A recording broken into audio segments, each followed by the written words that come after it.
Some 12 weeks ago, in the beginning of February, several newspapers all around the world ran a story which at first seemed as brutal as it seemed unbelievable.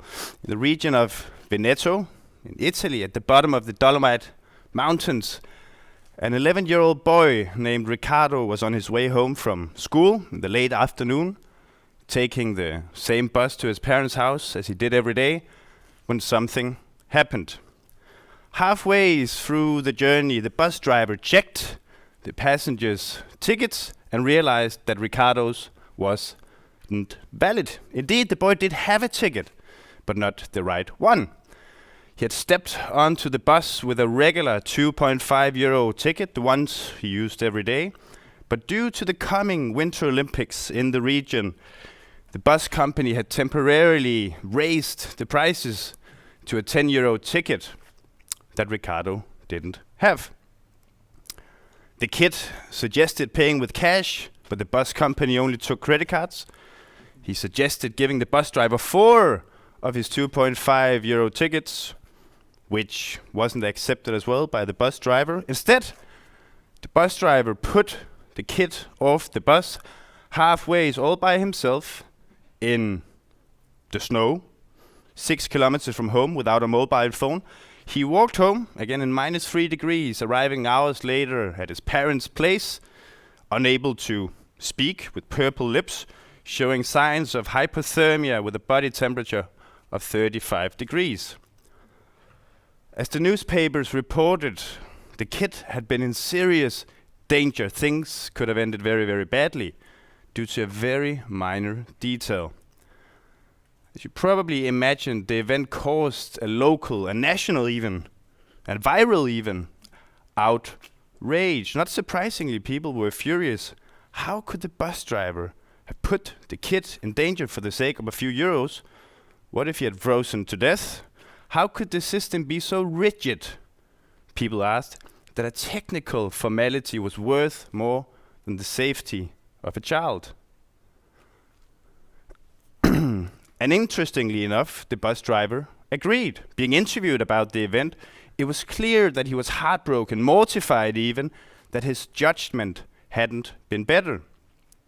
He explains that the company had given them, and I quote, clear provisions, that anyone without a valid ticket was to be kicked off, but added, and I quote again, I made a serious mistake, I'm mortified, I didn't sleep all night. When I think about it, I would have rather paid his ticket myself than knowing he was alone in the snow, and for what happened, I will accept all consequences. In other words, he too was surprised, asking the same question as the public. How could he have let the kid in danger? Now, the story ended well. The kid didn't die. Reconciliation meeting between the kid, his parents, bus driver was set up. Of course, as you imagine, the internet did its thing, made the kid a national symbol at least, of empathy, and the municipalities ended up inviting Ricardo to participate in the Winter Olympic opening ceremony. But this story stuck with me, and if it did so, it was because this unbelievable story was also very believable. Indeed, the controversy felt unbelievable and believable at the same time, and if it did so, it is probably because these sorts of events, where what is obviously the right thing to do seems subordinated to rules and to regulations, seem to unfold here, there, and everywhere, to a point where they can maybe be seen as emerging defining traits of human agency, or lack of same, in late modernity. This is at least the hypothesis of Hartmut Rosa's most recent book, Situation and Constellation, in which he traces how situations, as he called them, where people act reflectively, more and more become replaced by constellations, as he called them, where people simply execute in accordance with prescriptions, like the bus driver following the guidelines of the bus company without judging.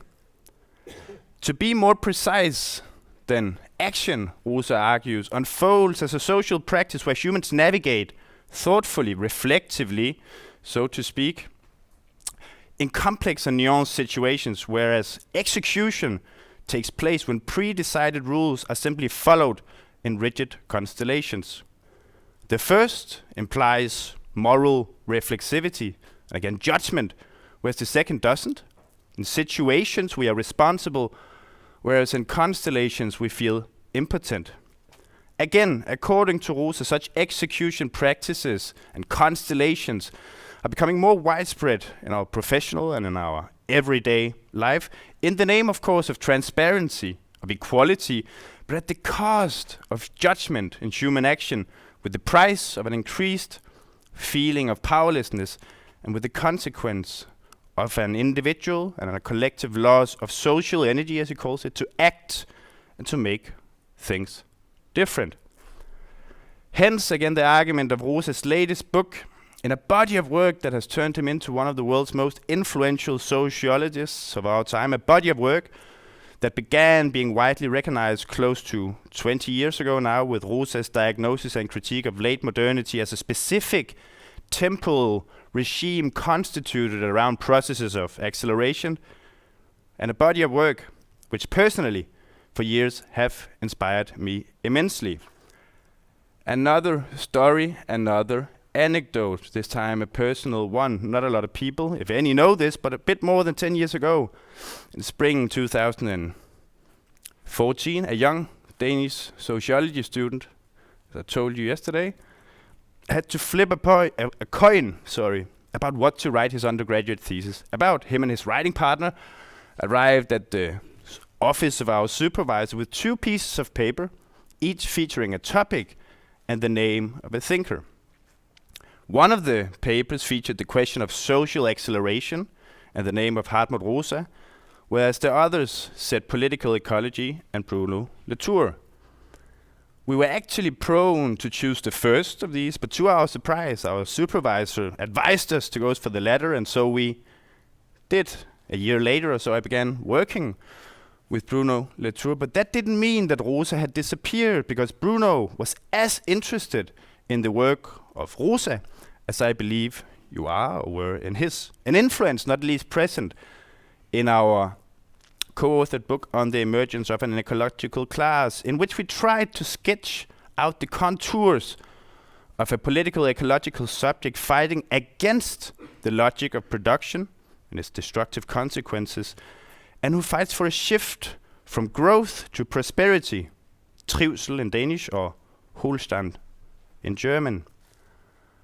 What did prosperity mean in this context? Well, for us, it meant access to water you can drink, breathable air, non-polluted crops, not seeing the habitability of your land and the soil that you live off disappear from your eyes. It meant safeguarding the earthly conditions of subsistence that enables you to live a good life. But of course, the question of how to prosper is not only a question of such habitability conditions. It's equally, of course, a question of mental well-being. And even if we did not make this link in our book, it strikes me today as obvious to link the ecological class struggle against production to the fight against the increasing mental health crisis that continues to characterize modern Western societies.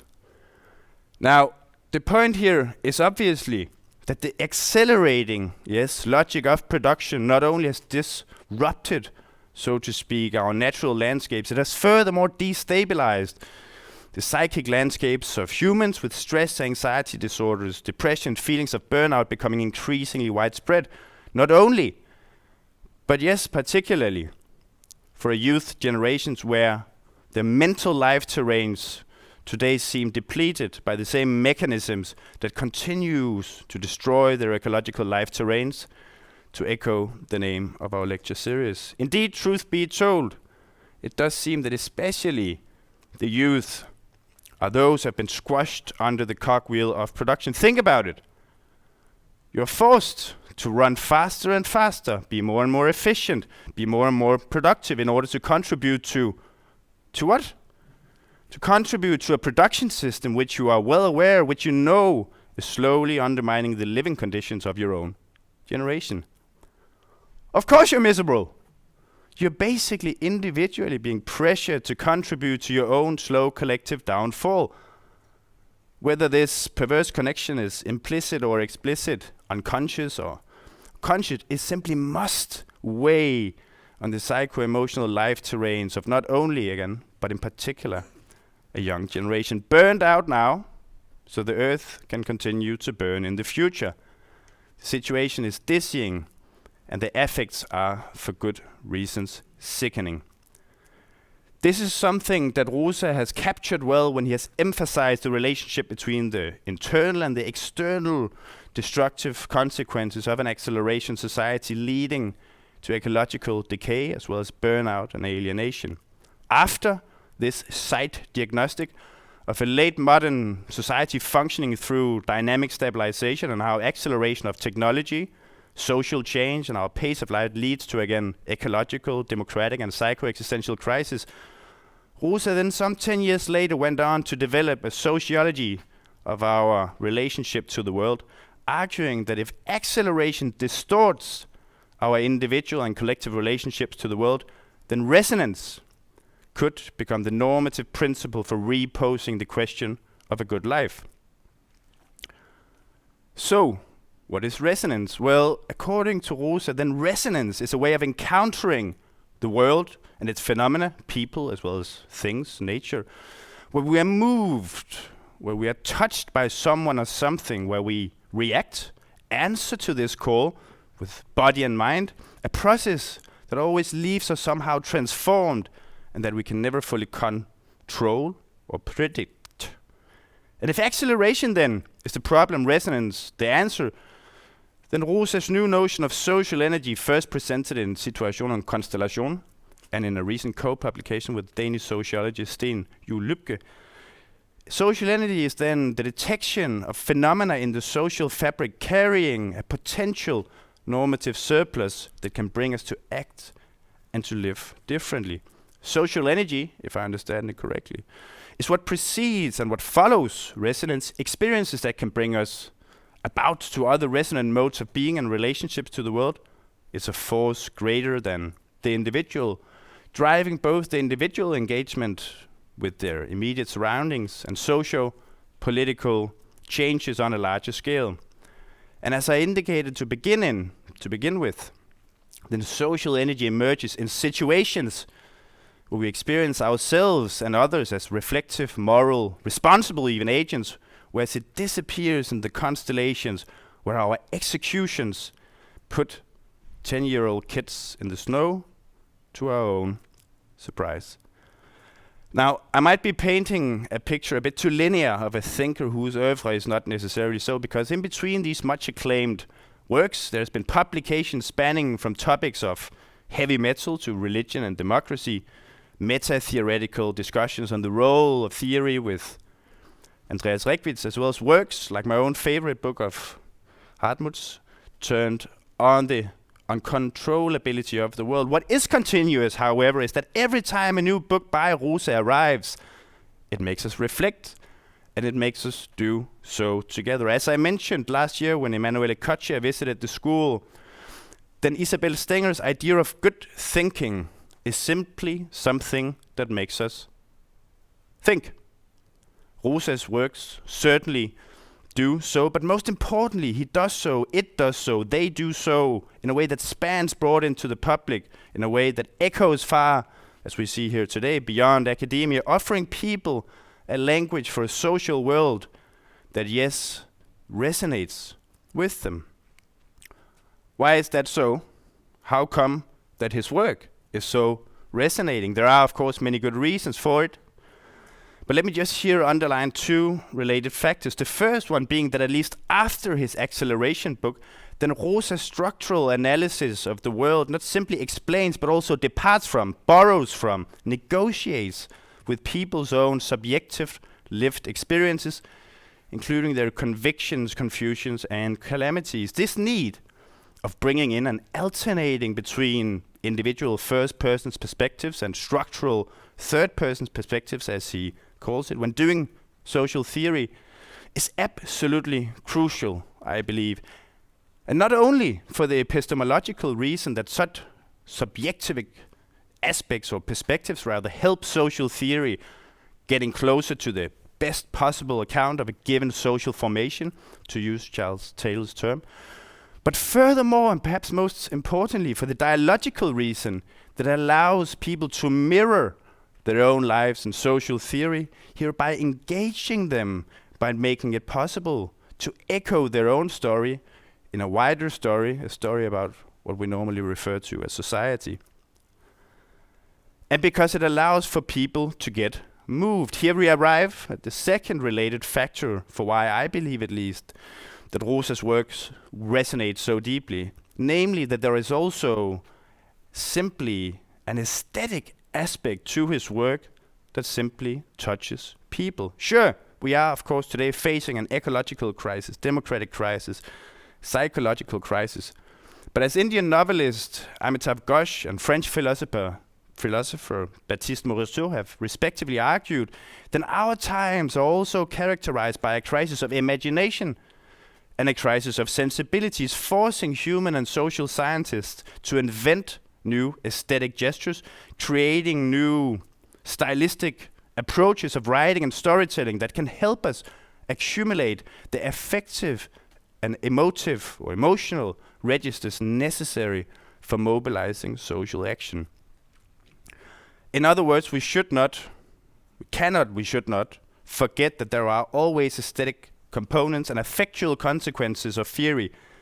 And Rosa certainly embraces this by writing and telling social theory in a way that affects people. For these reasons, reading Rosa has in fact always reminded me more of reading another hero of mine, Georg Simmel.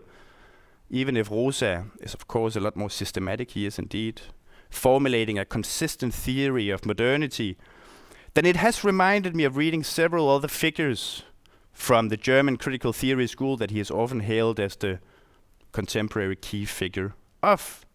And perhaps put together, it is also why I myself would consider to label Rosa an existential social theorist or a sociological existentialist. Now, within the social sciences, this isn't necessarily a very popular label. Sociologists are people who like categorizations, like that of individual versus society. Also, Marxists are sometimes very angry people, but it's important. It's important because the responsibility of social theory has always been to create a language for those questions that occupy the minds of people of the time, to paraphrase Isaiah Berlin. And if you want to catch that, if you want to capture that, and if you want to move both the minds, the bodies, the souls, and the planets of people, you do need to operate on different socio-ontological, epistemological, and affectual levels. So do people. By the way, that's also why I wrote the book Land Sickness, where I tried to do exactly that. And that's why I cannot wait to hear Hartmut's talk here today, because he always captures the fractures of both our social and our existential life terrains, just as well as he offers us ways to imagine how we could stitch them back together. And because he does so in a way that not only makes us cleverer, but that also moves us. Will it resonate? Shall it create social energy? Let's see. In any case, I'm more than happy to welcome you all to Aarhus School of Architecture, to the Life Terrains lecture series. And I'm happy to welcome Hartmut to the stage for this lecture, followed by a dialogue with Professor Ole B. Jensen from Aarhus University. Thank you for your patience.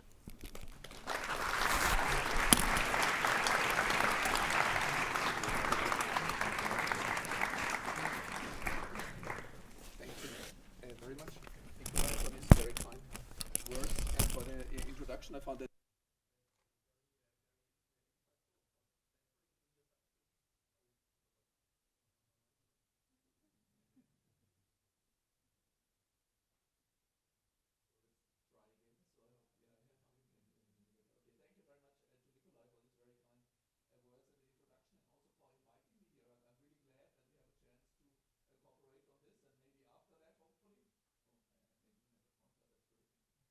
because I think we do share a lot of the idea of actually maybe this what you just called the existentialist stance, right, as a kind of a starting point from where one can start to think about society and life and become a sociologist. And of course ecological questions and all the other questions you mentioned and you also worked on significantly is something which I'm concerned with a lot too. So I'm really happy to be here and to start cooperation. I like this story. I hadn't known the story about the 10-year-old or 11-year-old boy with the bus. It's exactly, as you said, it's exactly what my new book is about, situation and constellation. I find it very important that I think in the discussion of this thing, as you described it, right, there is then very quickly the focus on the bus driver. How can he be so heartless? But as you said, right, it's not so much the problem or the evilness of the bus driver, right? It's the logic of the system. Very often it's a kind of even a technical requirement. I mean, I actually talked, one of the reasons why I wrote my new book, this situation and constellation, it's coming out. Maybe it's already come out this week. It's about to appear in Danish, right? And one of the inspiration was when I was here the last time in Aarhus, there were social workers, or there was people telling us about social workers, and that they very often get very frustrated. It was particularly a case study on social workers, care workers who try to help homeless people, drug addicts, and so on, right? And they described how very often they can't do anything because, you know, in Denmark it's very digitalized already, right? So you have to have I don't know what exactly, social security number or so to get access to some form of help, right? But you only get a social security number if you have an ID card, but you only get an ID card if you have a home address and so on, right? So very often they're in a situation where there's nothing they can do, right? And this is what that book is about, as you said, executing instead of acting. But today I wanted to really focus on, I took a literal, right, this idea of let's think, because there are also architects here, right, and it's a school of architecture, and I thought, right, it's a kind of a landscape architecture, but probably also about buildings. But I took serious this idea, what do landscapes do to human beings, right? I mean, here in Denmark you have spectacular landscapes, right, of all sorts. This is, by the way, a photo I've taken myself of my own home village. I like that a lot. And you see immediately, I mean, it's what we see from this is landscapes are they are important for human beings, at least in modernity. We could, of course, talk about it. Has it always been in all cultures? Certainly the relationships are different there. But I think, I will tell you what I think, right? Human beings always find themselves in a world. We're always placed in a world, right? And this world, of course, has visual features, but also kind of sensual features, the wind and the waves or the snow or the cold, like even with the boy, right? And many other aspects. And we always have to kind of orient ourselves in landscapes and towards landscapes. And I thought, okay, let's take serious this idea and see what we can do with it. That means it's a kind of, I've never presented anything on landscapes, so let me try, be patient, right, and tell me afterward if I get it completely wrong, right? But I want to move in 6 steps. The first is why I really think it's helpful also for what I'm trying to do. Nikolaj Schultz has also already presented it, right? I claim that what I'm doing is trying to formulate with all the books, right, on religion and music and any other things, a sociology which is also philosophy of our ways of being in the world and being to the world. And this conception I want to develop in the first step. Then I want really to talk about landscapes, because I think they are very important here, right? You could say we are in and to landscapes, natural surroundings, and also built surroundings, of course. But I mainly talk because I developed this idea about our relationship towards nature, because nature is important. I think all of you would agree, and we have good empirical evidence that going out to the ocean, for example, right, or to the forest, or into the mountains, or into a desert or so, still it does something to human beings. It somehow transforms them, right? That's why I contemplate a lot about what is our conception of nature, our relationship to it. But of course, landscapes are also built. I mean, there's always human interference with it. So I had some ideas, because I thought there might be architects interested in this. Why even buildings like this, right? I mean, they are always resonating human lives. They are actually spheres of resonance between ensembles within the building, between buildings, between a building and a city, between a city and the surrounding, and even kind of resonances through time. You might probably, I assume, I don't know actually, this building might have been a factory in the past, no? It's completely new. Sometimes they do this kind of stuff. Okay, then not. But nevertheless, very often buildings somehow respond to historical experiences and also to kind of future conceptions, imaginations, right? So I will briefly talk about that. And then I will point out what I think is wrong. You already said so, and I think this is something we clearly share in your books. Land Sickness, for example, you describe it very well. Something is wrong with our mode of being in the world and to the world. And then I will tell what's the solution, what we could find out of it, and why landscapes could help. And if there's time, I will briefly say something about social energy. Okay, let's move quickly. I'm the expert on acceleration. But I find that this is really important. I think the starting point of almost all I've been doing and writing was this idea which Maurice Merleau-Ponty, the French phenomenologist, describes, right? He says the first moment of awareness, for example, when you awake in the middle of the night, or maybe you have been unconscious for surgery or whatever for some time, and then you come back to your conscience, but you can assume simply you're woken up in the middle of the night, then the first element, the first moment of awareness is this sense something is there, right? Something is there, something is present. And I actually wrote it, oh yeah, you see it here. You can't even tell with this awareness, right? So for example, you're waking up, the first moment is there is something, right? I always tell my students, it's literally the sense something is there, and you cannot really say whether it's there or whether it's here. You could just as well say something is here, right? Because the here and the there are not yet distinguished, right? There is a kind of a moment of awareness, and this awareness is a form of relationship. Something is there, something is here, and there is a kind of relationship, and then you start to orient yourself. And sometimes, if it's in the middle of the night, you might not know. It really happens. I don't know who I am, right? Who the hell am I, right? And you don't know where you are, right? So it takes a little time before the world and the self are kind of separated, which means that a sociology of self-world relationship does not start from the assumption which this graphic with this image might suggest. It doesn't start from the idea the subject is given and the world is given and the question is only how are they related. It starts from the idea that there is at first a sense of relationship, and out of this sense of relationship develops an experience of a self and a sense of the world we encounter, right? So something is there, something is here, something is present is the starting point of human consciousness, and therefore the starting point of human existence in the world. That means the in-between, the relationship might be prior to who you are. Right. For example, and something I will say in a second. I call this what I'm interested in is a sociology of self-world relationships. Not so much. Do I write it here? No, it's on the next slide. Right. It's a sociology of self-world relationships, not a philosophy, because I don't want to answer. I mean, a lot of people have worked on this, and I think it's very difficult to say what is the same in this being in the world for all human beings. As a sociologist, I'm very much interested in the differences. And you realize when you wake up in the middle of the night, right, and you realize something is here, you realize that this relationship, this there-ness or this here-ness, this presence can be threatening. Something is here, right? Something is present, right? Or, oh, something is there. I think you can do a kind of test for your own relationship with the world. When you think of yourself, you're at home. Maybe it's rather late in the evening, and all of a sudden the doorbell rings. Right? Now you can see there are at least two different forms of reacting. One is, someone is there. Who might be that? Gangsters, police, I don't know, or it's something very bad. Or, oh, someone is coming. I'm no longer lonely, right?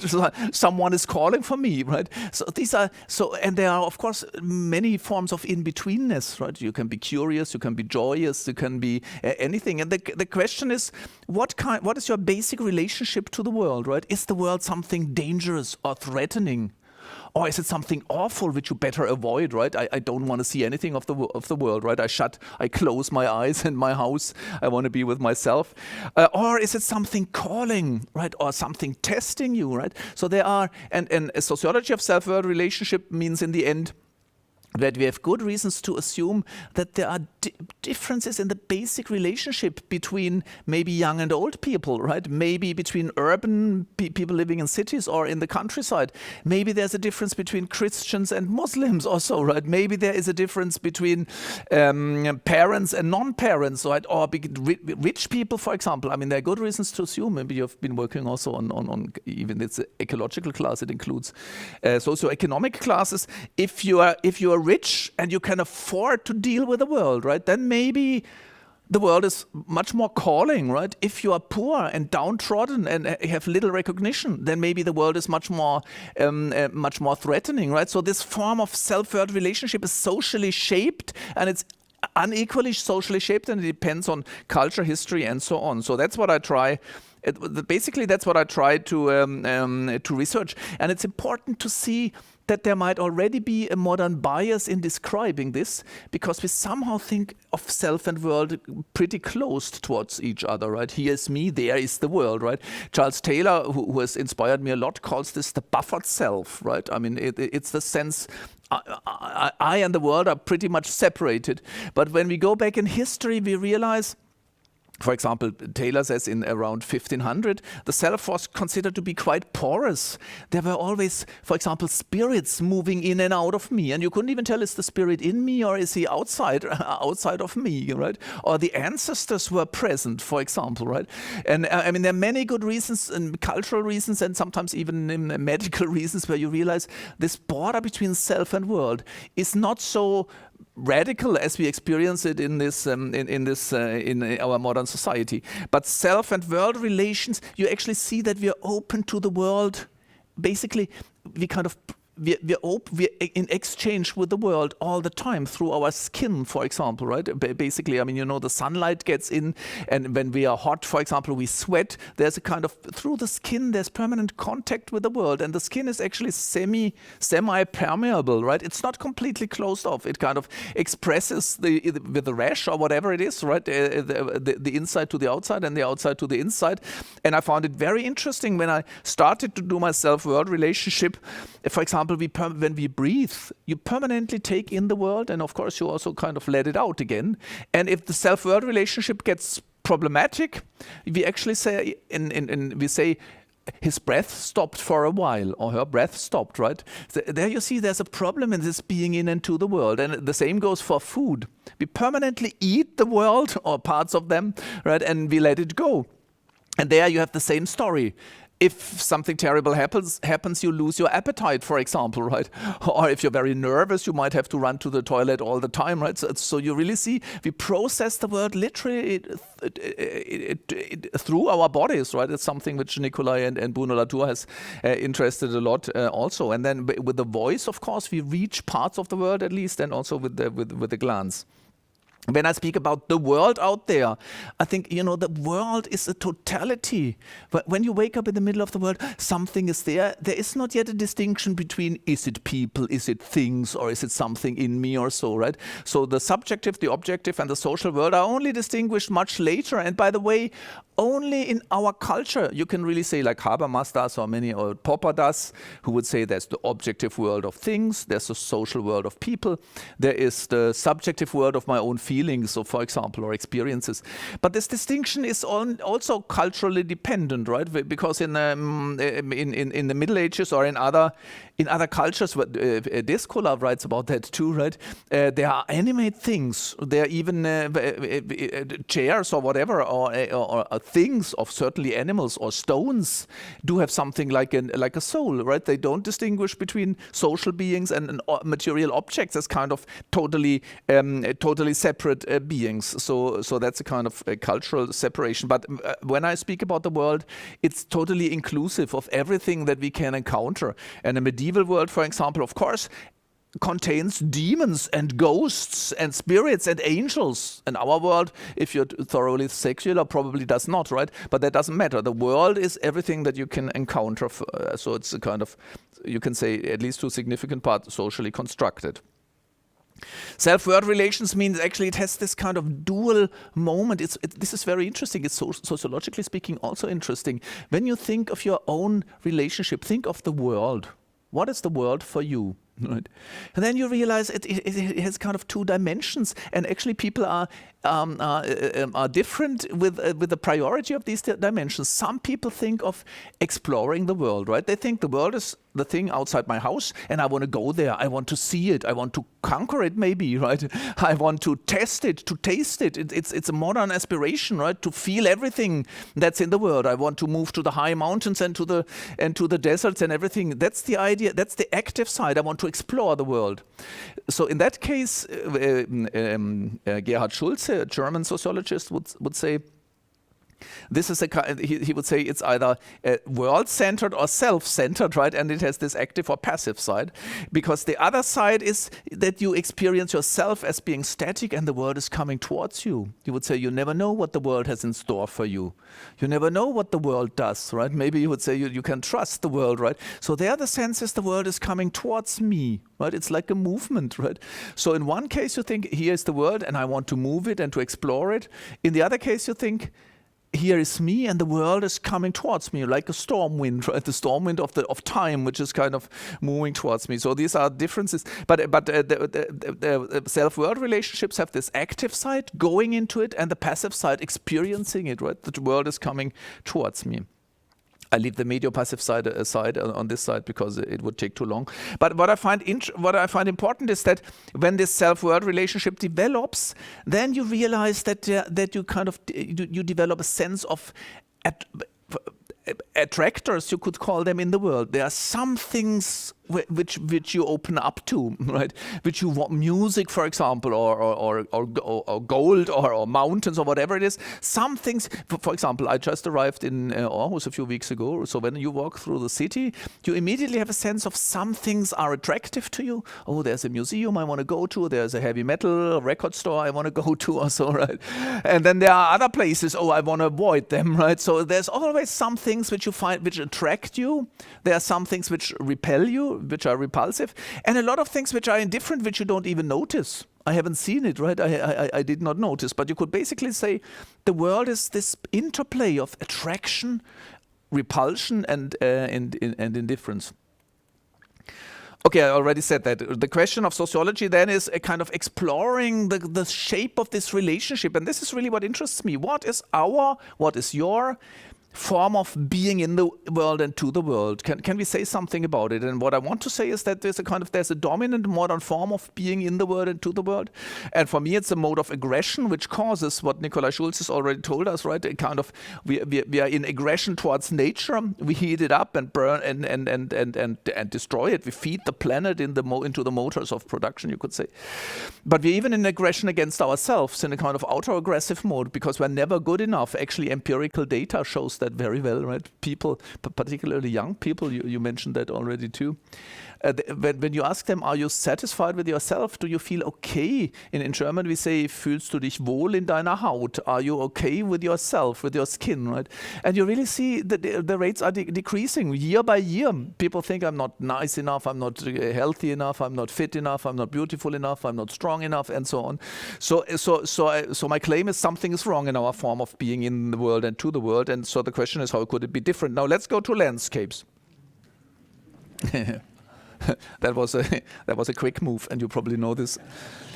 No, but so my idea is that you see it in the headline, so to speak. I mean, that's what I want to test today, right? I really think we need landscapes. It can also be a park. I mean, now at Aarhus University at Ayas, it's such a beautiful park, right? And I must say, I think the trees. I noticed the trees here, and they're so impressive, right? It's a kind of, so what do the trees do to me, or what does the landscape do to me? And I think we can use it, right? We do use it. That's at least a modern form of experience. So you go somewhere, maybe to the ocean, maybe to the forest, maybe to the desert, to the mountains, like in this Caspar David Friedrich image, right? Where you somehow, there you feel somehow, okay, and now my claim is, I think I have it on the next slide, right? We feel simultaneously embedded in the world, right? It's kind of, I'm in the world and also face to face with the world. I kind of face this, but it's also kind of embedding me. Phenomenologically speaking, I think this is really important. There is we can do it with Plessner or with even with Heidegger or Günther Anders or others. The interesting thing about human beings is that there are always two simultaneous perspectives. One is we are in it. I'm in this world. It's surrounding me. It's carrying me, you could say. And the other is I'm outside of it. It's standing vis-a-vis, right? I'm opposed to it. There is the mountain, or there is the ocean, and here I am, right? So with Plessner, it's this simultaneity of the centric experience, the world is around me. And the eccentric experience, right, where you can even look on yourself. But my view is, my interpretation is, I kind of stand face to face with it. And I think landscapes have this kind of simultaneous experience, right? Even when you walk through a city, you're in it. I mean, I arrived in Aarhus, right? If you walk through it from the central station to the university, right, you're in this city, but of course at the same time I'm kind of new, I'm opposed, I'm face to face with the city. And therefore in this simultaneously of being in it and kind of being towards it, that's the core. You know, I say, self-world relationship means exploring our form of being in the world and to the world. And I think landscapes are testing grounds for this, right? What does it feel? What is my form of being in the world? What's my form of being in Aarhus right now? And that, of course, is not just a question of what's Aarhus like, that's also a question of what is my situation like, right? I'm here for 3 months, so it will not be my new home forever, but it will be my home for some time or so. And what do I want to do here? What do I expect of people or so? So I think kind of facing the city, for example, right, from a hill or so is a kind of, it's this question, I'm in it and I'm face to face with it, so I can test, I can explore, I can modify my form of being in the world and to the world. And of course, Caspar David Friedrich, you mentioned this kind of existentialist stance. I think the romantic painter Caspar David Friedrich, I mean, he has painted landscapes over and over again, and it's always the person, often the soul, the lonely person, right, and the world. And there you can really see he played, I'm not sure whether he played it because he was a very serious person as far as I know. But if you see, he modified this. What's the relationship? What is the world like? What kind of relationship is it? So there, this is maybe one of the most famous paintings, right? There he stands somehow above on a mountain, but the world is it's kind of very opaque. It's full of fog down there, right? So you can interpret this in many different ways, but you clearly see this stance. Landscape gives you a sense of me and the world. And there he painted this one, the lonely monk on the ocean. That's a very different form of being in the world and to the world. He seems very lost and lonely. And the world here, at least in my view, is very threatening. Kind of, it's opaque, it's dark. This is the world. Sometimes at night you have this feeling, right? You wake up when you wake up in the middle of the night, the world is always outside your door, right? It waits for you. Adorno wrote about that too. And the question is it the carrying wind which embraces the house, or is it the threatening wind which might carry it away? And here I think it's this existential experience of loneliness, of darkness, of an abyss, of uncontrollability. It's very hard to find orientation in this image, right? Here it's again a very different sense, right? There you also see traces of human beings, and I actually think it's quite ambivalent. We don't quite know whether this tree is still alive, it's live, but it's also partly dead on the top. It looked to me a bit like a hanging tree, right? Then it would be very dark, right? But there you see it's a different form. It portrays, it gives us a different sense of being in the world and to the world, right? So for me, these are different landscapes which explore its different forms of being in the world and to the world. Here are two more. Of course, if it has the rainbow, it's very hard to not feel kind of the sense of hope. I mean, it's this sense, right? It's calling you. There is a promise. The world is answering, right? The world is benign, right? So it can be the bad or the positive world. But here we see 5 different forms of landscapes. And I think when you walk through a landscape, whatever it is, can be a cityscape or a forest or a desert or whatever, we can't avoid, we can't help feeling challenged in this way, but also feeling modified when you walk. I mean, this is so obvious. I mean, there are good studies on this, but you don't need studies. We know it all, right? When you walk through Aarhus and it's kind of there's sleet between rain and snow and heavy wind, then you kind of then our stance towards the world is this, right? But now in spring, when it's very hard to be depressed, when there are flowers everywhere and the sun is warming you and so on, and you actually feel that you have a problem. Depression is worst not when it's raining and snowing, because then the problem is the world. But if you walk through Aarhus right now, right, in this wonderful spring light and feel depressed, then you know that something is really wrong, right? Then the problem is obviously within you, right? That feels really bad, right? Because then you would say, I realize it's wonderful weather, right? I hear the bees, I see the birds, I see the flowers, but nothing moves within me. It's not this opening up to the world, right? I'm still closed, and that's a sign of burnout when you're no longer capable of interacting with the world in this kind of speaking, responding form. Okay, so my claim is landscapes are maybe of existentialist importance for human beings because they are testing grounds, right? We seek them as an other. We experience the world as an other to which we have a relationship, to which we are in contact, right? And of course, and that's very interesting. We know this too in what we call nature. But it's really very often, for Germans, it's very often the forest, right? But for normal people, it's very often the mountains, for example, or the ocean. I find in Denmark it's the case too, right? When you stand at the ocean, I find that very important. It's very different from when you are in the supermarket or in the office or in the railway station, right? You feel it physically. It's opening up to the waves which are rolling in, right? This opening up to the world is a kind of landscapes give us, at least in the way we deal with them in the modernity, they give us the possibility, the opportunity to open up and explore this interaction with the world, right? So that we can feel, we feel the presence and maybe the quality of the world. And as we have seen in the Caspar David Friedrich images, they can be very differently. And I already said this, now it's a whole series on this, but I already made that point, right? That we have what's funny, I already said this, that there are these two modes, that we are embedded in it and face to face with the world at the same time, right? So landscapes are a space where we can explore our forms and the possibilities of being in the world and to the world, and we can moderate them. And I call it a kind of vertical axis of resonance, which is, so to speak, the existential axis of resonance. That's what's this is very important. People will tell you, and I think it's a specific, at least in part, it's specific for modern culture. Maybe something is kind of universal about it.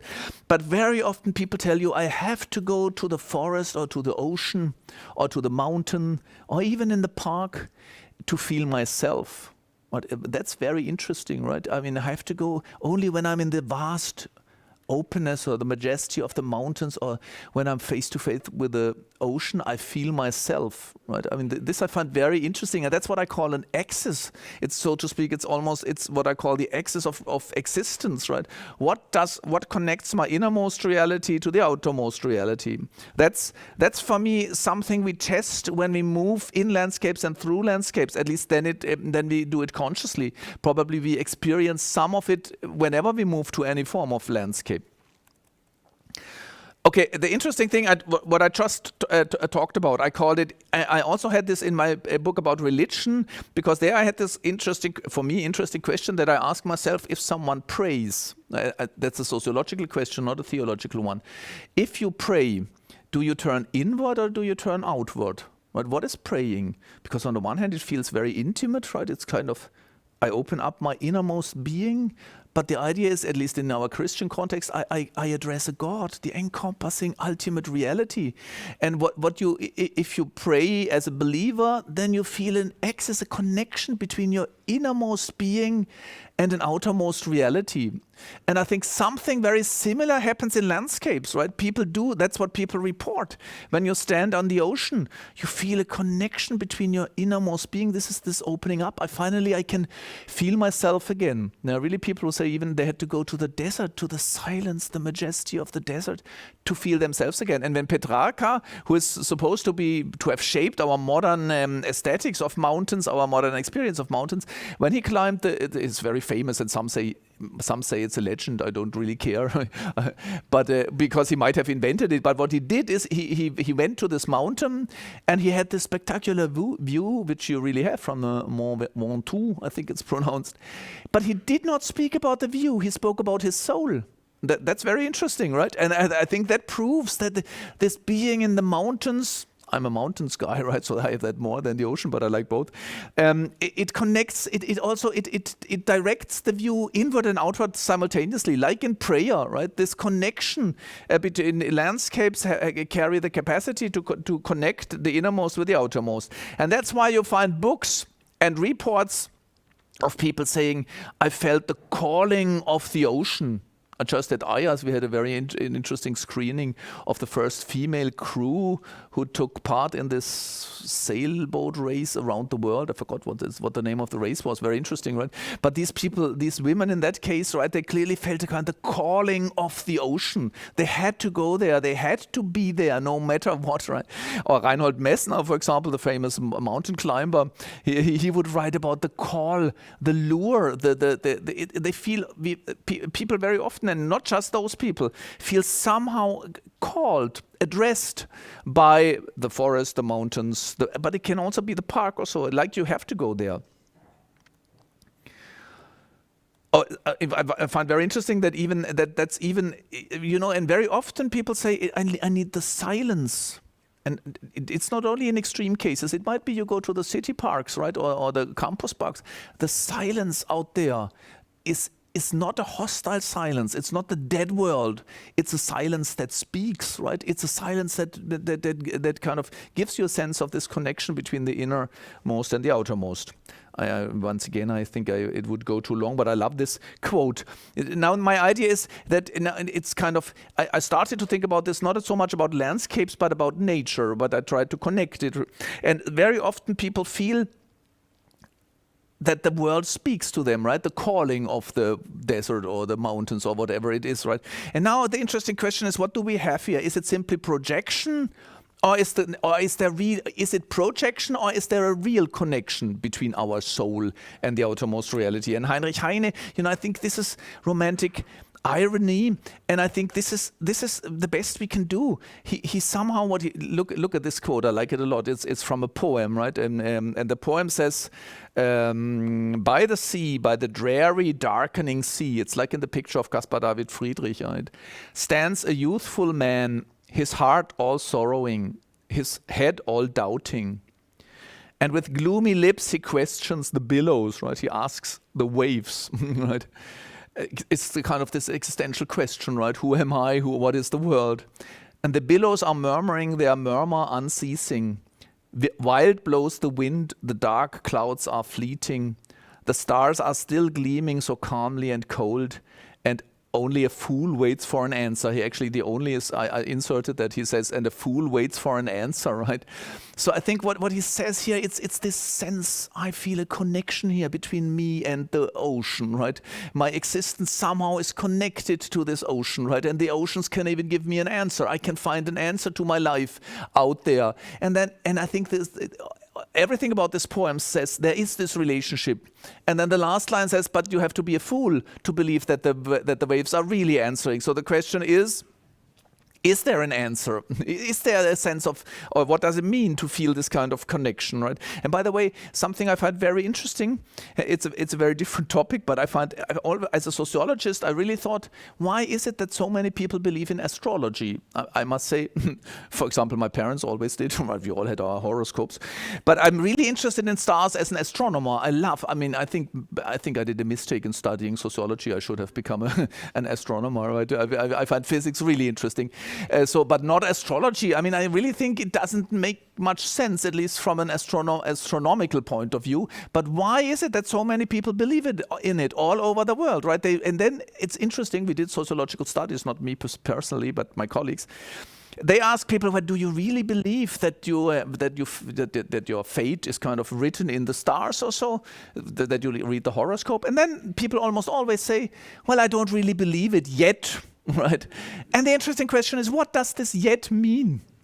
And I think I can absolutely answer that. Right, it means as human beings, I would really say as human beings, we cannot help but feel this kind of axis. Right, it's because astrology is the sense that my character, my personality, my fate, my innermost reality must be somehow connected to the all-encompassing reality, the stars which are encircling us, right? You can see them, right?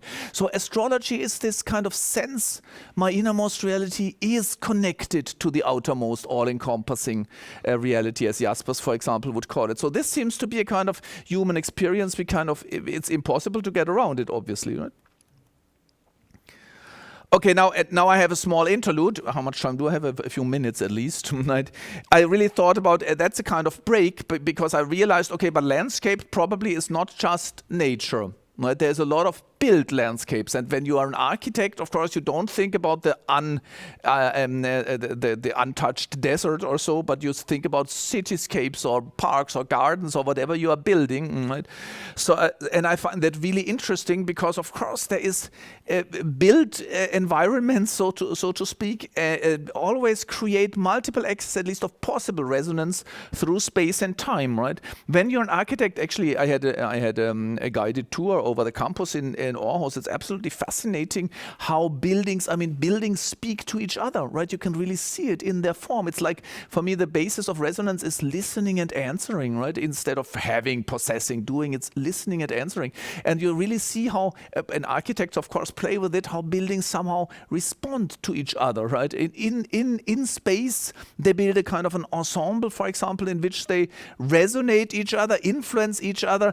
And of course, also within buildings, you have elements, materialities, kind of sometimes physically responding to each other or resonating with each other. And of course, there's always a form of resonance between a city or a village and the environment, right? I mean, cities in the mountains look different from cities or from villages on the ocean, for example, right? There's always a sense of being in the world and to the world, also of the built landscape, right? A village is in the world and to the world, and in its whole shape, it responds to this world, and also listens to the world.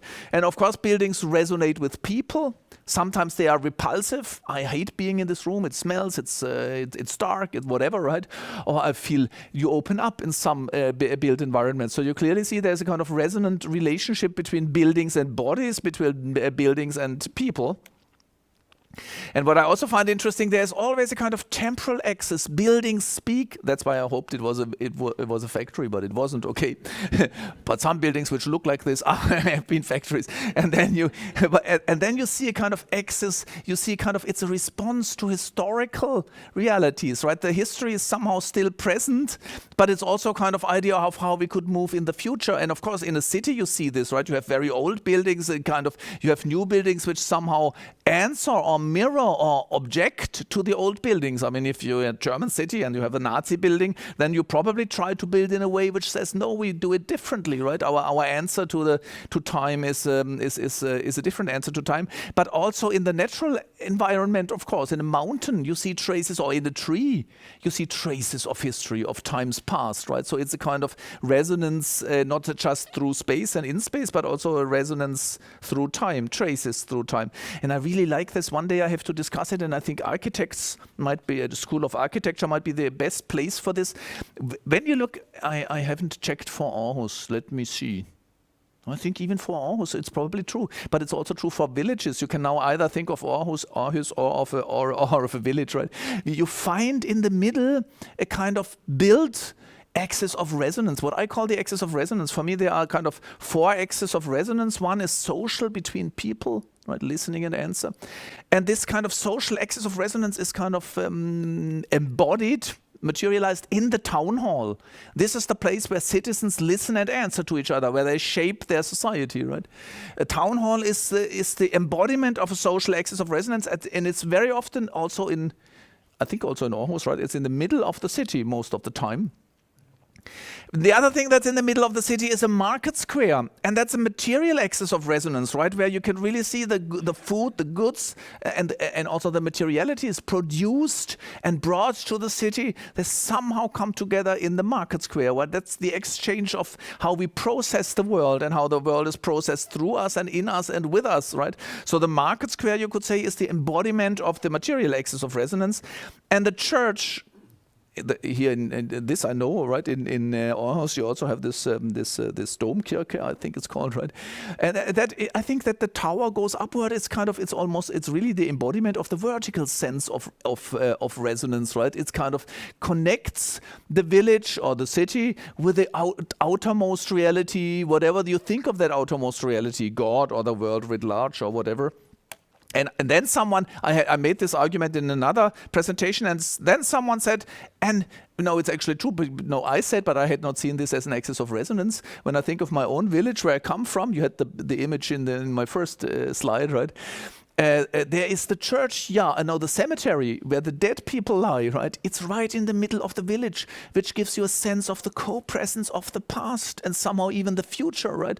So it's a kind of materialization of the vertical axis, of the social axis, of the material axis, of the historical axis in the middle, in the built landscape of cities and towns.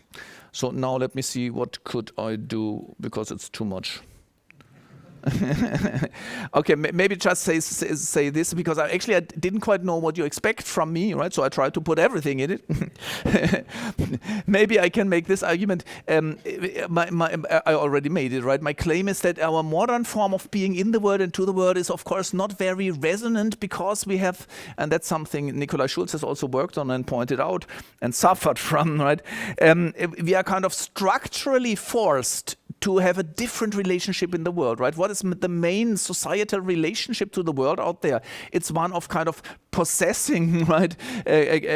Shaping, creating, but also conquering, using. And that has to do with particularly with the economic structure, not just with the economic structure, but also with the economic structure, with what I call the mode of stabilization of reproduction. A modern society, that's my definition, right, it can be defined by the fact that it always needs technological acceleration, economic growth, and cultural innovation to stay as it is, right? Think of the reality in Denmark or in Germany or everywhere in the world, right? You have to achieve economic growth. Well, the problem is, don't you have enough cars here? Don't you have enough food here? Don't you have enough clothes here? Don't you have enough whatever? We have enough of everything. But actually, and those who do not have enough, there are still people who are hungry, right? But they cannot afford buying the extra product you produce next year, right? So actually, you have to sell it to those who can afford it. That means to us, basically, right? So in the end, it means no matter how fast you run this year, next year you have to run faster, and you're not running faster to get anywhere, but simply to maintain what you have. And that's my structural definition of modernity, and it creates a specific mode of aggression to the world. And then my question was, what is then and this leads to heating up the atmosphere and burning out the soul. So the question is, what's the other? Okay.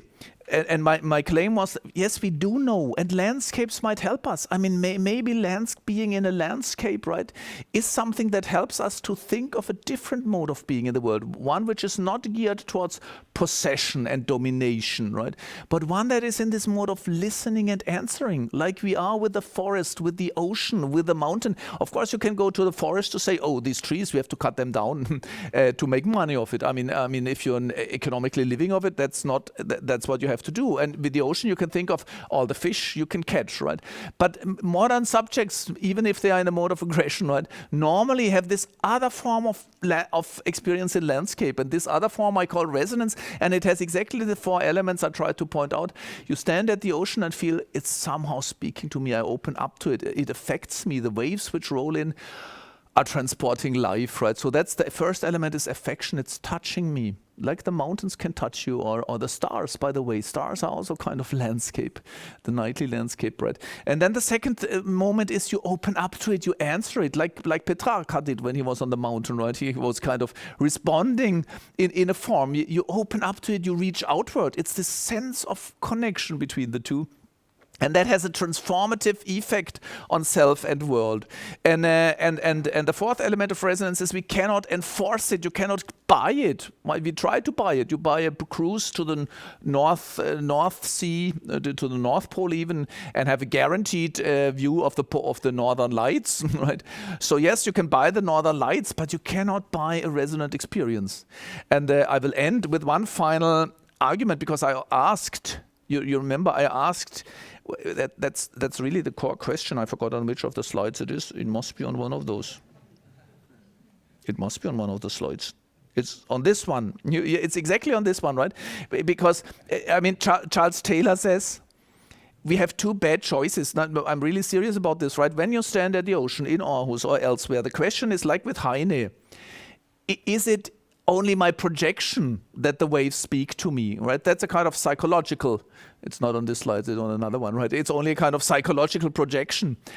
Or is it an ontological reality? Are the waves really speaking to me? Right, that's the question, right? Is it a kind of objective reality? From a natural science perspective, it's very hard to think that the mountains really speak to me, or the stars, or the waves, right? But nevertheless, human beings experience it as if it was this, right? And I think that's what I wanted to say here, is that I think there is a strange convergence what Latour and Nikolaj and others have done from there through Karen Barad, through poetry, to even to the neuroscientists like Thomas Fuchs, to realize it's exactly in between, right? If you ask, are the waves really responding? The answer to say yes is kind of the ontological side, it's somehow wrong. But to say no is also wrong. It's a co-construction. The world we live in is co-constructed between ourselves and whatever is on the other side, right? This is a bit hard to understand, but it's what we experience, right? It's exactly the experience when you walk through a forest or in the mountains or in the ocean. The reality is not simply out there. It's not simply in here. It's in between. I try to work on this with the conception of medio-passivity, right? It's not that I'm totally actively producing it. It's not that I'm simply passively receiving it. It's a kind of co-construction, the interspace between myself and the world. And this is why Charles Taylor he's now 94, he's just written a 600-page book, Cosmic Connections, right? And there he tries to point out how poetry, like Heine and others, how the poets have for a long time tried to articulate this sense, right? Like Heine, I mean, romantic irony means he is somehow affirming that the waves are responding and denying it at the same time. And so it means, for me, landscapes, the experience of nature, cannot give us a definitive answer, but it can somehow bring us out of this mode of aggression and of inertia. And this is why I like walking through landscapes. Thanks a lot for listening. Yeah.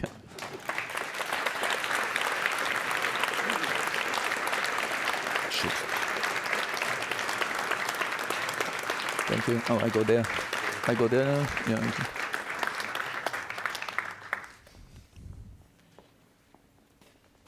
I go here? Oh, yeah. Yes. Yeah.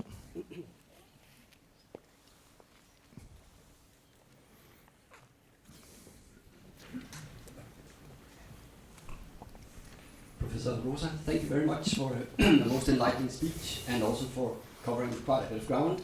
Yeah. So not an easy follow-up, No. say.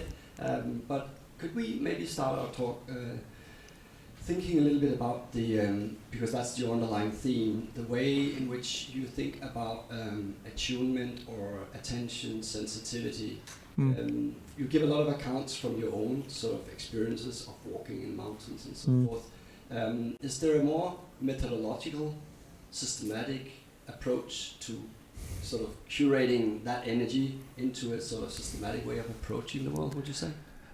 Yeah, I mean the systematic question, it has two sides. I mean, one is methodological, right? I mean, like you can ask, is it only my experience or is it human or social experience? So that's one side. The other is, can we try to kind of systematically formulate the experience itself, right?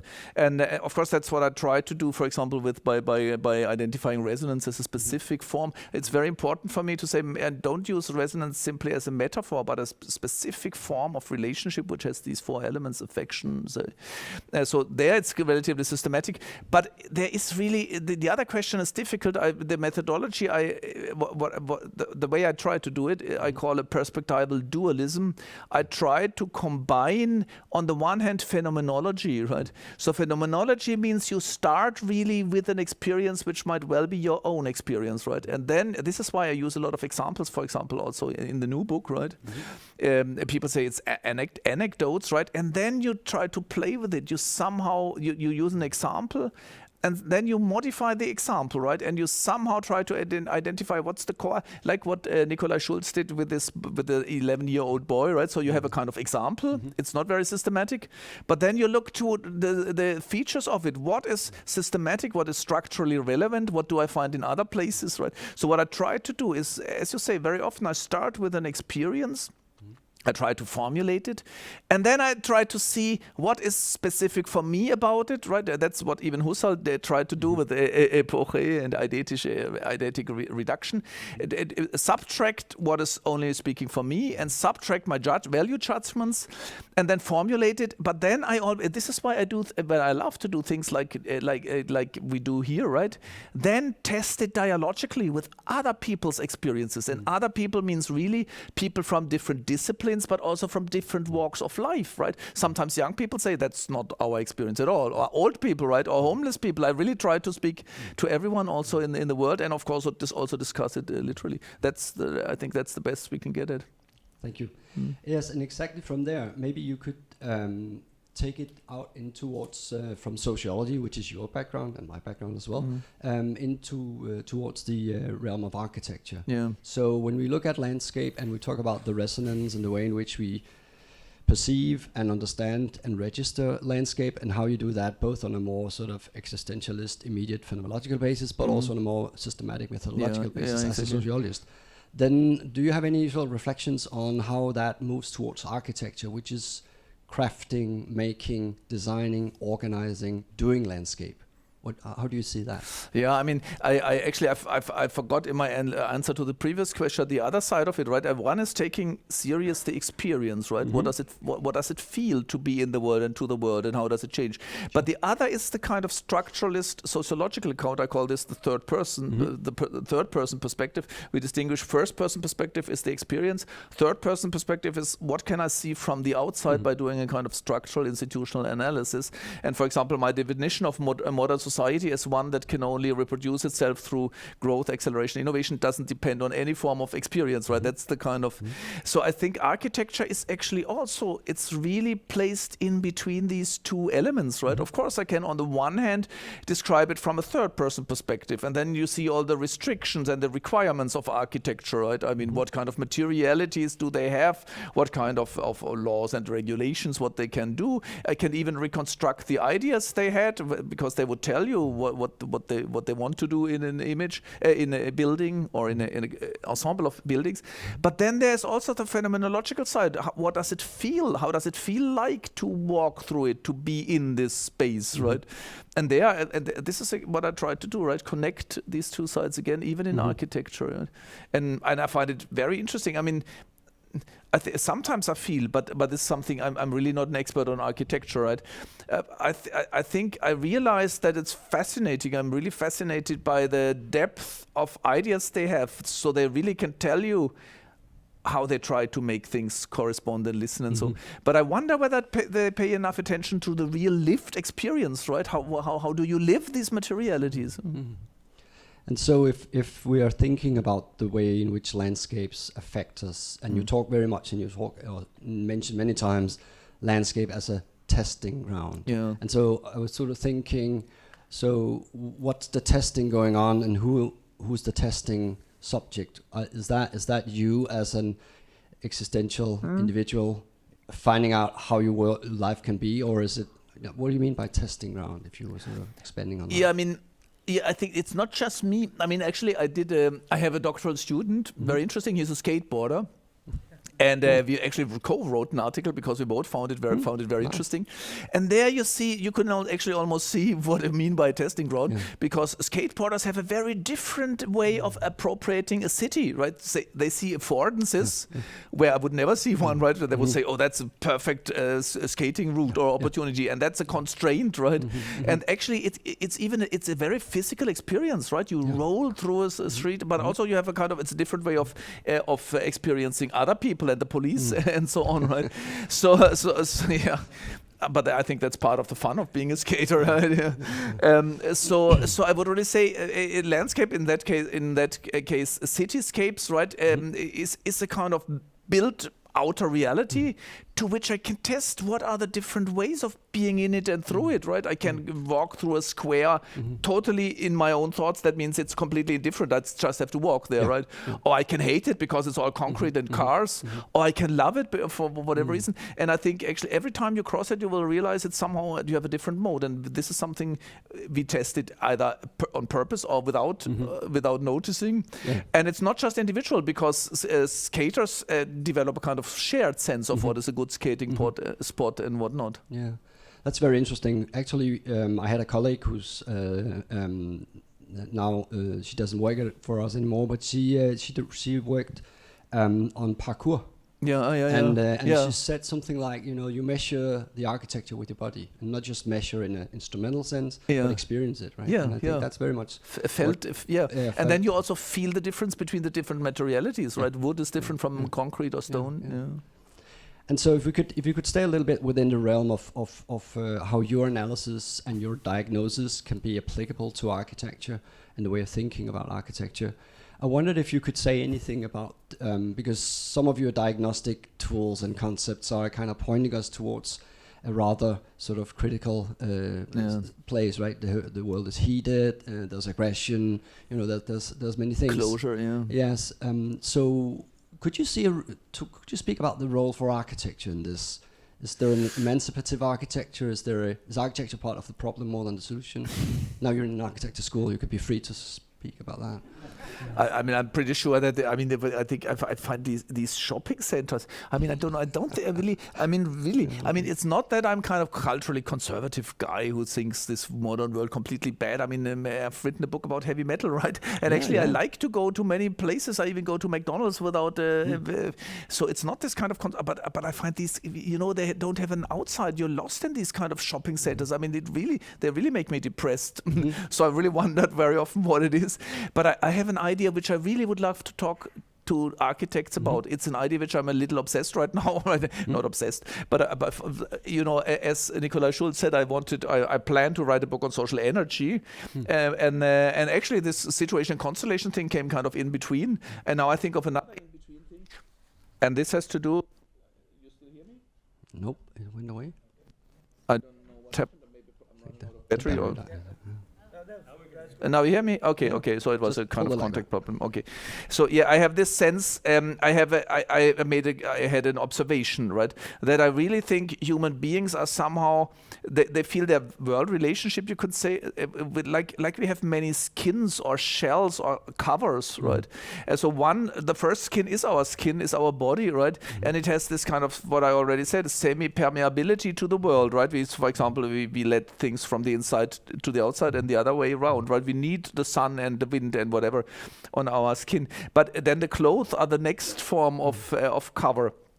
And then the house is one, right? I mean, the room, but very, very much the house. My home is my castle, right? Is something which a lot of people say, but they also feel it, right? And the home can be the apartment or the house, really, right? And then, but even the car is a kind of shell around you, right? It's like a skin. This is why people in Denmark, I'm surprised. I'm really surprised because it's very car-centered, I feel, right? I always thought this is Germany, right? But it doesn't matter, right? But what you notice all over the world is that people go to these SUVs, right? Really heavy cars, right? And then even a city is a kind of shell. That's very interesting. But there have been good studies on this. You somehow feel like Aarhus is a shell around you, right? This is why, I mean, I found that always very interesting. For example, I've been living in Berlin for some time, and going in Berlin from the northern end, let's say Marzahn to Dahlem, takes much longer than going from my village to the city of Freiburg, right?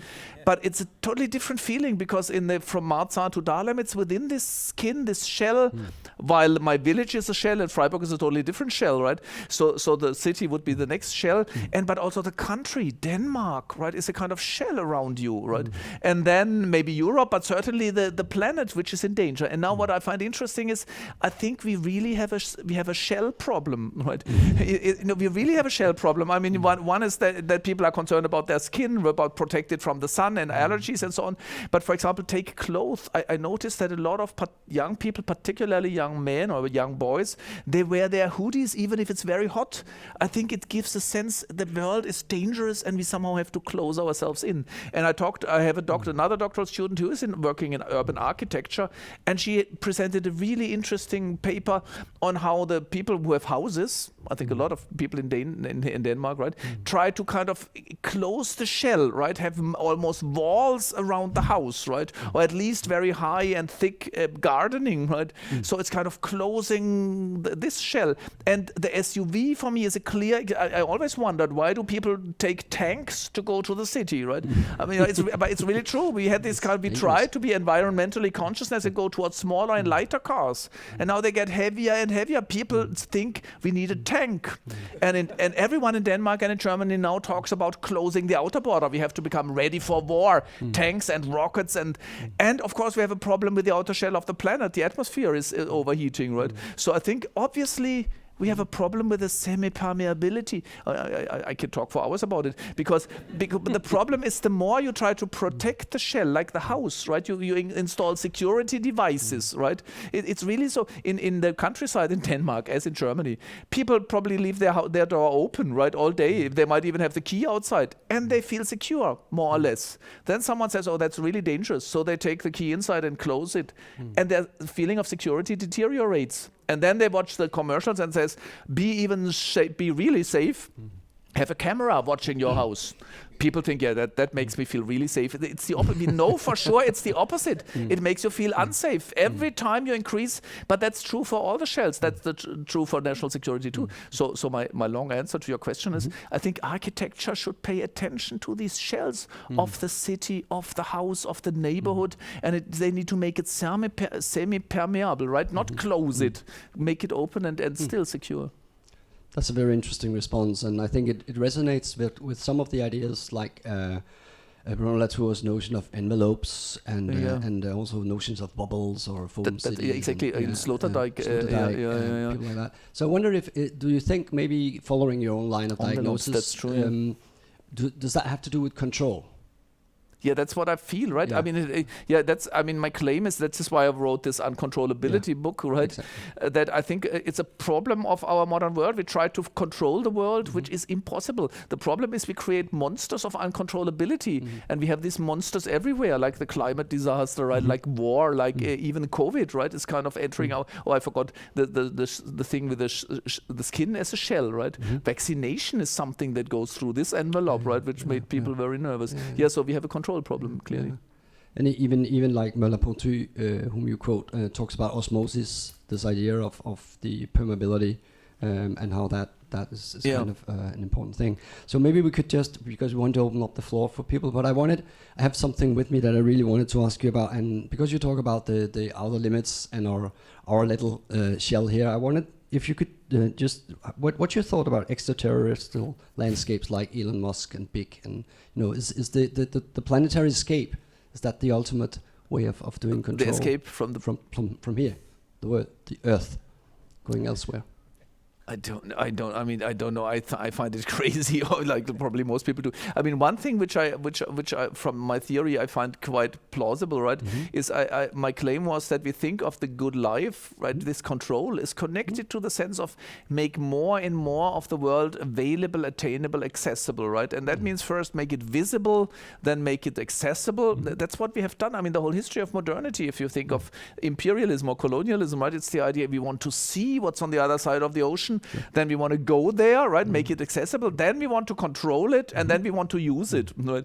And I really thought, if you're a billionaire, I can prove that billionaires, capitalist billionaires, are totally deranged because they try to kind of do tax evasion, which might bring them in prison, right?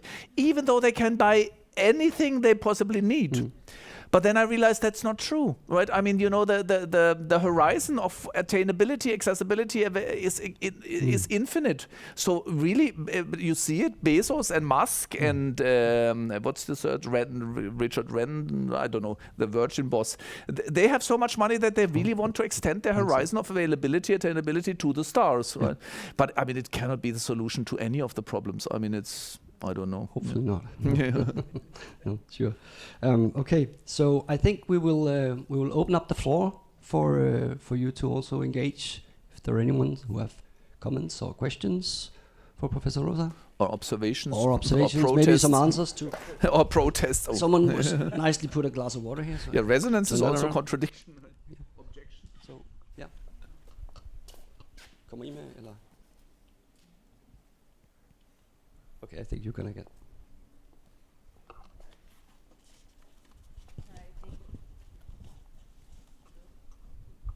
Hello. Yeah. Thank you for your presentation. I was wondering if you could talk a little bit about ambiguity in emotions. I feel like, of course, you said that there's two kinds of people: the ones that they will feel threatened if the bell rings, and the one that they feel happy. That's too easy. Yeah. There's a lot more murky Yeah. waters around emotions in general. And I am a teacher here at the school, and we are working at the moment with several sites in Denmark. And one of the sites that we work with is around 20 minutes away here from Aarhus, and it has this beautiful lake and this very idyllic landscape. But all the water in the lake is highly polluted. So we feel great when we go there, but we also know there's something very off there. And we feel both things. We feel good that we're outside, but we also feel somehow disillusioned. And I think deception is very much a part of how we perceive all the time the world. We cannot escape deception, and this kind of dream of ultimate transparency, which modernity has sought to attain, is we also... cannot escape the sense of deception. Yes, like somehow illusion, deception is something that Merleau-Ponty talks a lot about, that is also part of how we perceive the world anyways. We cannot escape it. Yet modernity has constructed this strong dream of ultimate transparency, that we can see it all. But we never speak enough about the obscurity and ambiguity of emotions in how we perceive the world all the time. So I was wondering if you could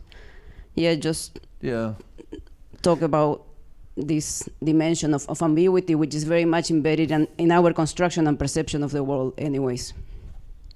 Yeah, I think that's a very good observation, because it's very obvious that, I mean, very often I tend to work with the oppositions, as you said, the world is threatening or calling, but I also have this sense that ultimately, right, I try to get at our deepest sense of what does it feel like to be in the world, and I really think there are two kind of existential experiences. I call it the oasis experience and the desert experience, because sometimes, right, and sometimes we feel that the world is really, that's what Camus describes, right, or Nietzsche, the world is, we cannot understand it, right, it's hostile, cold, unfriendly, and so on. I call this the desert experience, right, and we all have a sense of it sometimes, right, sometimes all of a sudden, particularly in the face of death, but also destruction and violence. Also, we have to accept the world is ultimately non-understandable and threatening. But we also have this other sense, right? The world is calling and benign, right? That's the oasis experiences. It is calling, it's carrying it. I find this so interesting. I mean, I think that's maybe the only thing that really interests me, because sometimes it's glimpses and you cannot even tell why it changes. But all of a sudden, you have this sense of life again. I think we need a notion of life, right? Life comes back, and I thought, okay, philosophically, you cannot decide whether the oceanic experience is the correct one or the desert experience, right?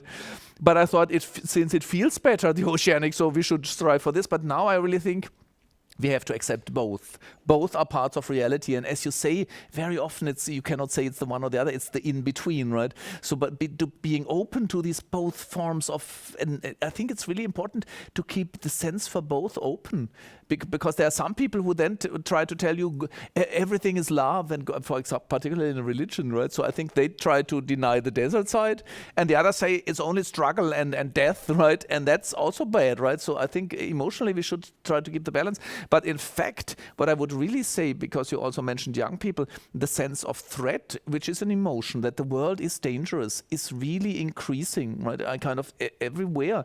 I find that even, it's really, I think about this a lot and work on it. I think because there is a problem also even in Denmark, where I think you have really great conditions, and also with the efterskole also, right? Great institutions. Even there, young people, the mental health, the well-being data of young people is threatening. And I ask myself, well, what has changed? I've been working with young people every year for every summer for 26 years, right? And I think it feels to me like there is a loss of the lust for life, right? It's a bit as you described. They see a wonderful lake and say, probably it's polluted, right? You tell them there's a party tonight. They think, oh, party, maybe someone has alcohol or weed or there might be kind of erotic encounters, which I'm not. So this immediate sense the world is dangerous, right, kind of reduces. I think since the world is not controllable, right, what we need, it's this sense of life, throwing yourself into it, right, and trusting somehow. It needs a kind of existential trust, which might actually include even if I die, it's kind of worth it, right? And so when you ask me about the emotions, I would say there's something distorted on this level. Right?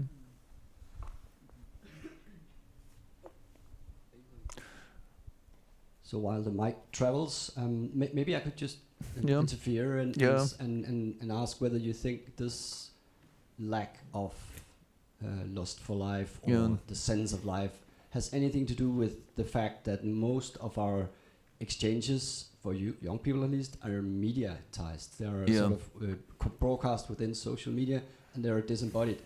Yes. Very clearly.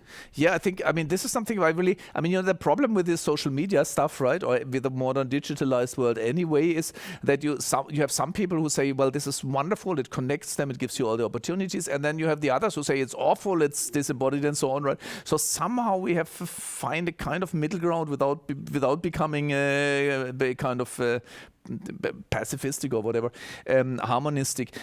But I do think there is a problem. I think screens will not go away, and there's a lot of positive things about it, right? And I don't think even AI, we will use it, right? And I don't know where it will lead to, and it has good things. But I would agree with what you said. I think and I try to get at it with what I did today. I think the problem with the world for young people, right, is that they are not. As soon as you use the screen, you're not in it. You're face to face with it. That's what I try to say all the time, right? When you're even in a park or at the ocean, you're in it and towards it at the same time. When the world comes to me through this thing, I'm always face to face with it. I really think, and even in this book which just came out, Situation and Constellation, I noticed this. The difference is that I am always face to face with a constellation while I'm in a situation, and that makes such a huge difference, because when you're in a situation, right, your interpretation changes the quality of the situation all the time. It's this tight interaction, simultaneous interaction between being in it and what the situation is. While in a constellation, it's kind of always, it's a kind of temporal lag, right? So you work on something that's not you. You can notice the difference. I found this very interesting. Let's assume next Sunday, one of my godchildren will have his confirmation, right? But let's think of a wedding, right? The kind of family ceremonies, right, which are touching. So if you're in let's say the church or whatever it is, or let's say the church, right? It's a situation. You might be emotionally touched, really. Maybe you have a tear in your eyes if your daughter or your grandson marries or so, right?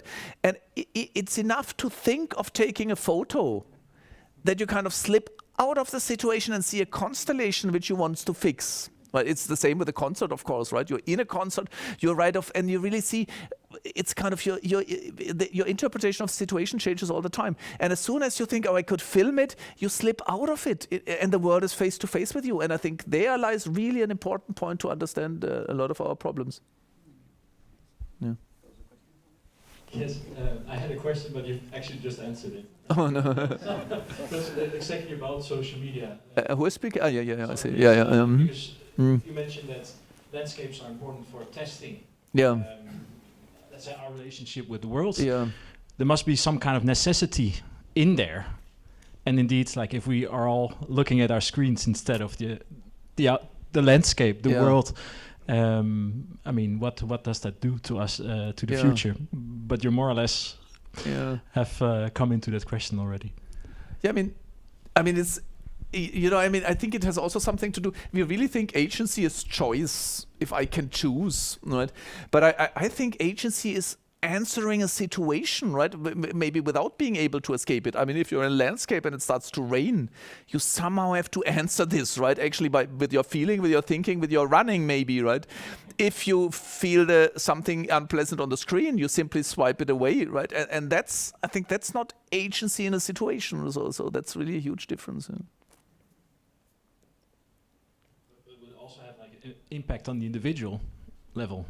I mean, if we maybe we will not be able anymore to create this contact with let's say the landscapes around us, or at least we're not as trained in it as much as before the social media era. I don't know. Yeah, of course, the problem is that we are never completely in a situation or in a landscape, right? Because we are always also with one eye, or even with the whole body. I think the other problem is really that we always have the whole. I really thought when I talked about this lust for life and trust in life, right? I thought then the young people tell us, or maybe also older people tell you, but the problem is young people have so many crises, right? There could be war, there is the environmental problem. And then I really think, but 40 years ago or 50 when I was young, right? Let's say 40 years ago.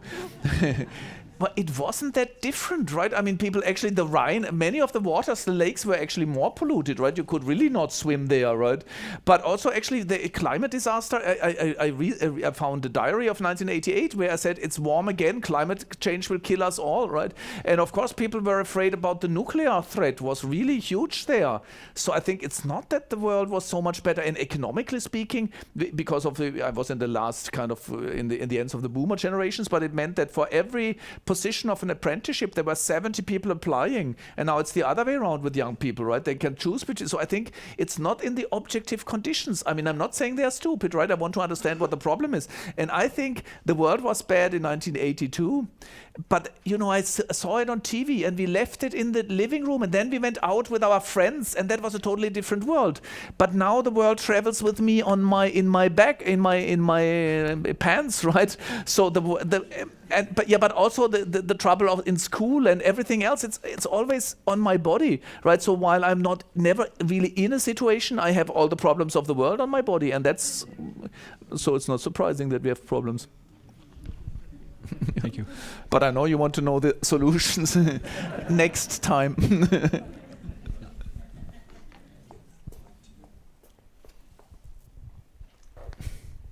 Yes, I would like to comment upon and ask you a question concerning what you said about romanticism. Yes.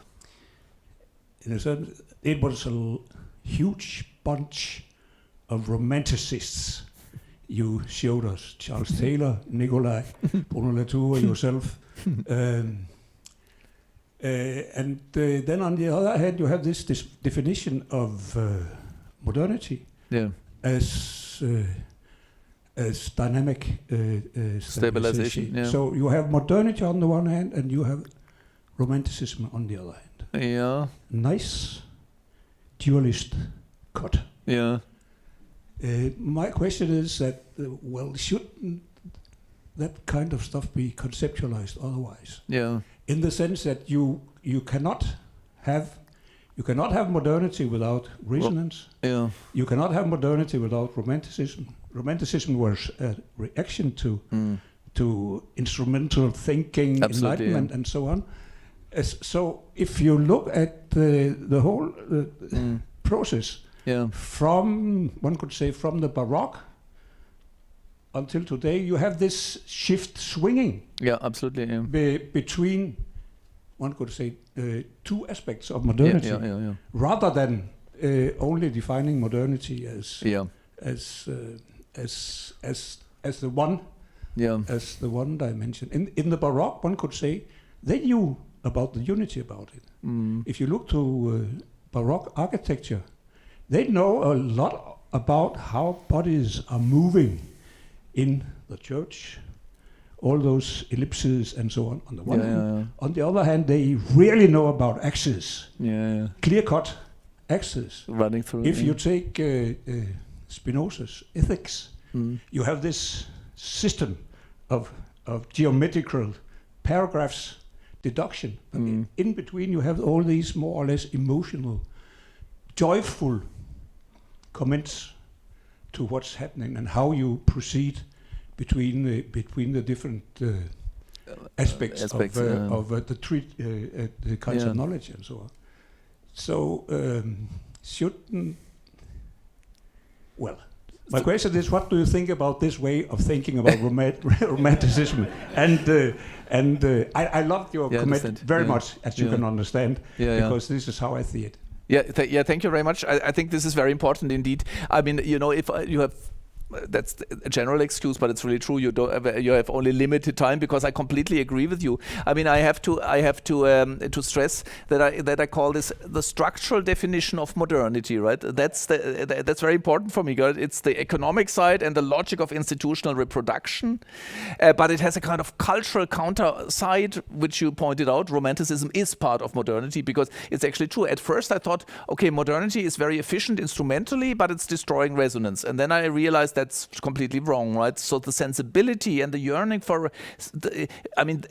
landscape is a good example, right? That we think we can get in resonance with the ocean and with the mountains, and actually also with music, by the way. I mean, with nature in the singular, right? But also with the art, with the music and so on, is a romantic idea, right? So it's a modern sensibility, right? So I try and Charles Taylor does that too, right? He says there is a dominant institutionalized, economically, but I would say even in other social structures, right, form, and that's the logic of dynamic stabilization, right? And then there has always been this kind of a cultural reaction to it, or it's not just a reaction, right? It's the other part of it. I mean, what Habermas, for example, would call the project of modernity. That's super interesting, because that's a kind of in between. It's autonomy, right? Self-definition, self-determination, right? And which this modern aspiration that we decide for ourselves, right? Don't let anyone else decide. Try to increase the horizon of attainability, availability, I would say, right? And that's already in between the cultural romanticist tradition and the institutional requirements, I would say. But I think it might be part of the problem. This notion that you decide for yourself, it leads also to a form of closure. But you're right. Modernity has these both sides, right? And what I was presenting today there was just the structural logic, right, against which the romantic sensitivities and sensibilities kind of rebel, right?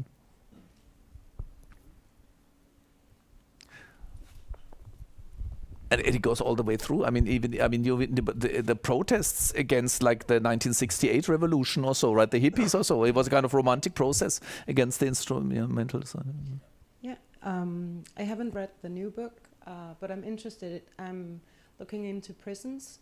Mm-hmm. And you have kind of an ultimate situation constellation going there, and I'm looking into these re-socializing processes that has been thought about for prisoners, so you can kind of stop being a return inmate. How do you see in a constellation that is so fixed any room for development? For the human being, for growth, or for transitioning from one kind of mindset maybe onto another? Yeah. I mean, a difficult question, because obviously, I hope that I can still be heard. Obviously, prisons, as you say, they are kind of they are the paradigm case for constellatory logics, right? But but nevertheless, my idea is really that life is always more than what you can reduce to constellations, right? And that's even true in prisons, right? We know there are moments of encounter between staff working there and inmates, and there you see exactly what also was in Nikolaj's story when he opened it with the bus, right?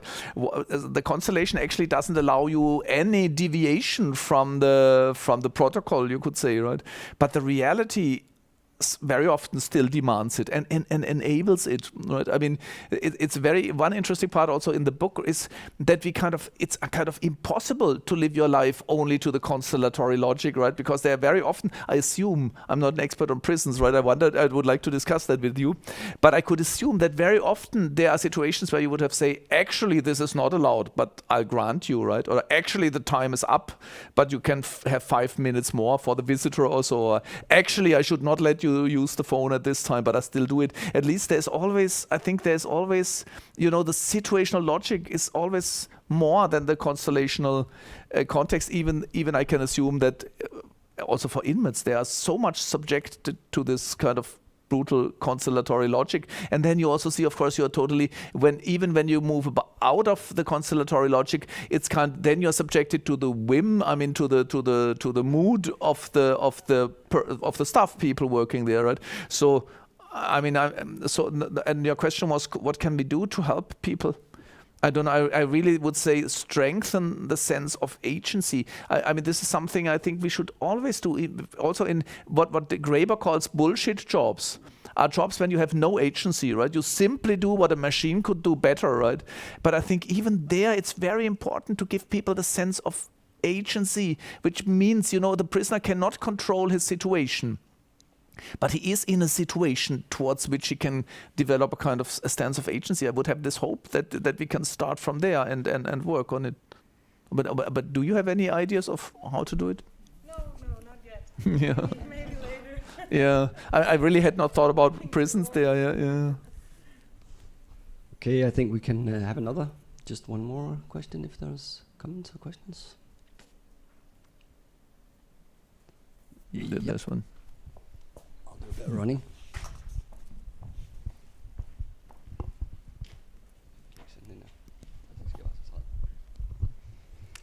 Thank you so much. Being a landscape architect, I would be kind of interested in your elaboration on how we as landscape architects, if it is true that we can help people get more engaged with the world and maybe also even promote change through that. Ability to exercise the permeability, the sense of permeability in people. And I would like you to elaborate on how do we do that? Do you have thoughts? Because we have theoreticists ourselves who think about how we can use, you can say, landscape design for actually mobilizing social change and reaction towards the world that we live in. But I would like to hear your thoughts, a little bit more elaboration on that. I have no idea.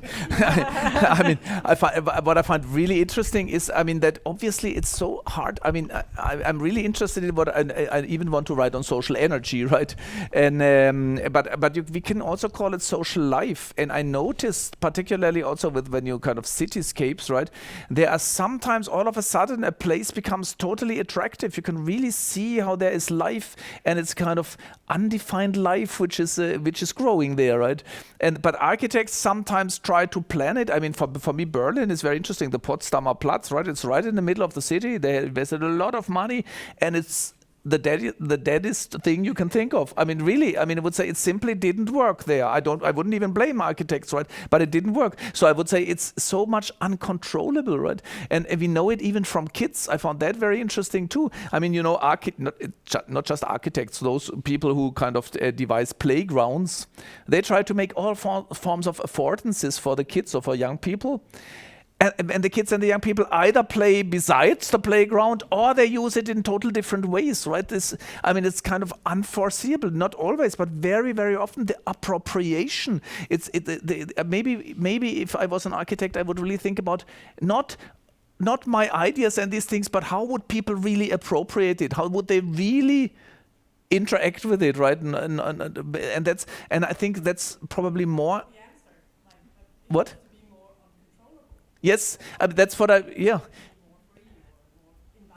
Yeah, Richard Sennett has written a bit about this kind of defunctionalizing it almost, right? Enabling different forms of appropriation, right? I think probably the right form would be allowing people to come together, to bring them together without guiding them in a certain direction, right? And I also think it would be important not to create extra spaces where you can have certain experiences of yourself and the world, right? But allowing everyday activities to modify your forms of being in and to the world. Question of control and order. Too difficult. Hard stuff. Okay. Yeah. Professor Rosa, thank you so much for coming and giving us this very interesting talk, and also for engaging in a very relaxed but also pretty tough discussion about big issues. This was the last of the lecture series for this round. Nikolaj asked me to say so you won't walk in vain in here, but there will be more, I'm pretty sure. So thank you so much for participating.